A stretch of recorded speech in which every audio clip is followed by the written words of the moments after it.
ஆதியாகமம் அதிகாரம் 21. ஆதியாகமம் அதிகாரம் 21.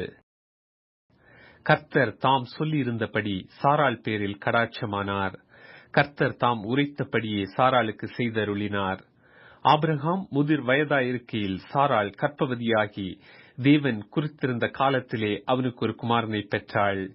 அப்பொழுது ஆபிரகாம் தனக்கு சாராள் பெற்ற குமாரனுக்கு ஈசாக்கு என்று பெயரிட்டான்.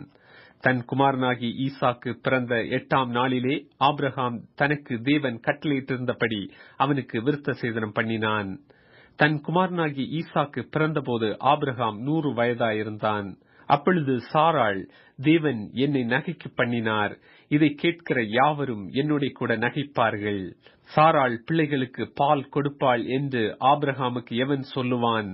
அவருடைய முதிர் வயதிலே அவருக்கு ஒரு குமாரனை பெற்றேனே என்றாள். பிள்ளை வளர்ந்து பால் மறந்தது. ஈசாக்கு பால் மறந்த நாளிலே ஆபிரகாம் பெரிய விருந்து பண்ணினான். பின்பு எகிப்து தேசத்தாளாகிய ஆகார் ஆபிரகாமுக்கு பெற்ற குமாரன் பரியாசம் பண்ணுகிறதை சாராள் கண்டு ஆபிரகாமை நோக்கி, இந்த அடிமை பெண்ணையும் அவள் மகனையும் புறம்பே தள்ளும். இந்த அடிமை பெண்ணின் மகன் என் குமாரனாகிய ஈசாக்கோட சுதந்திரவாளியாய் இருப்பதில்லை என்றாள். தன் மகனை குறித்து சொல்லப்பட்ட இந்த காரியம் ஆபிரகாமுக்கு மிகவும் துக்கமாயிருந்தது.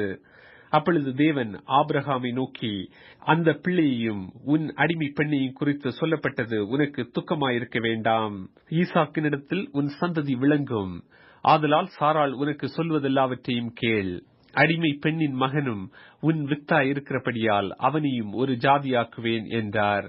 ஆபிரகாம் அதிகாலையில் எழுந்து அப்பத்தையும் ஒரு துருத்தி தண்ணீரையும் எடுத்து ஆகாருடைய தோளின் மேல் வைத்து பிள்ளையையும் ஒப்புக் கொடுத்து அவளை அனுப்பிவிட்டான். அவள் புறப்பட்டு போய் பெயர்செபாவின் வனாந்தரத்திலே அலைந்து திரிந்தாள். துருத்தியிலிருந்த தண்ணீர் செலவழித்த பின்பு அவள் பிள்ளையை ஒரு செடியின் கீழே விட்டு, பிள்ளை சாகிறதை நான் பார்க்க மாட்டேன் என்று எதிராக அம்பு பாயும் தூரத்திலே போய் உட்கார்ந்த சத்தமிட்டு அழுதாள். தேவன் பிள்ளையின் சத்தத்தை கேட்டார். தேவ தூதன் வானத்திலிருந்து ஆகாரை கூப்பிட்டு, ஆகாரே, உனக்கு என்ன சம்பவித்தது? பயப்படாதே, பிள்ளை இருக்கும் இடத்திலே தேவன் அவன் சத்தத்தை கேட்டார். நீ எழுந்து பிள்ளையை எடுத்து அவனை உன் கையினால் பிடித்து கொண்டு போ, அவனை பெரிய ஜாதியாக்குவேன் என்றார்.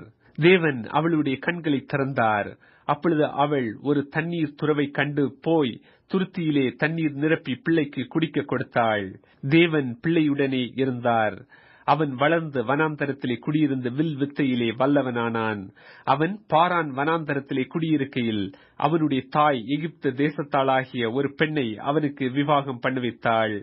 அக்காலத்தில் அபிமெலேக்கும் அவன் சேனாபதியாகிய பீக்கோலும் ஆபிரகாமை நோக்கி, நீ செய்கிற காரியங்கள் எல்லாவற்றிலும் தேவன் உன்னுடனே இருக்கிறார்.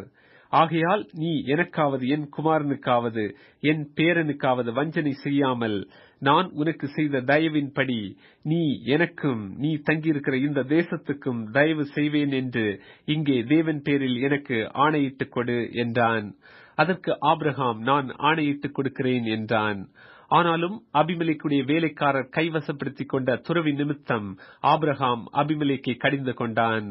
அதற்கு அபிமெலேக்கு, இந்த காரியத்தை செய்தவன் இன்னான் என்று எனக்கு தெரியாது, நீயும் எனக்கு அறிவிக்கவில்லை. இன்று நான் அதை கேட்டதே என்று இதற்கு முன் அதை நான் கேள்விப்பட்டதே இல்லை என்றான். அப்பொழுது ஆபிரகாம் ஆடு மாடுகளை கொண்டு வந்து அபிமெலேக்குக்கு கொடுத்தான். அவர்கள் இருவரும் உடன்படிக்கை பண்ணிக்கொண்டார்கள்.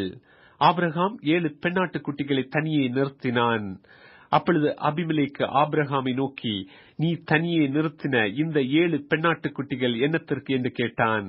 அதற்கு அவன், நான் இந்த துறவு தோண்டினதை குறித்து நீர் சாட்சியாக இந்த 7 பெண்ணாட்டு குட்டிகளை என் கையில் வாங்கிக் கொள்ள வேண்டும் என்றான். அவர்கள் இருவரும் அவ்விடத்தில் ஆணையிட்டுக் கொண்டபடியால் அந்த இடம் பெயர்செபா எனப்பட்டது. அவர்கள் பெயர்செபாவிலே உடன்படிக்கை பண்ணிக்கொண்ட பின் அபிமெலேக்கும் அவன் சேனாபதியாகிய பீக்கோலும் எழுந்து பெலிஸ்தருடைய தேசத்துக்கு திரும்பி போனார்கள். ஆபிரகாம் பெயர்செபாவிலே ஒரு தோப்பை உண்டாக்கி சதா காலம் உள்ள தேவனாகிய கர்த்தருடைய நாமத்தை அவ்விடத்தில் தொழுது கொண்டான். ஆபிரகாம் பெலிஸ்தருடைய தேசத்தில் அநேக நாள் தங்கியிருந்தான்.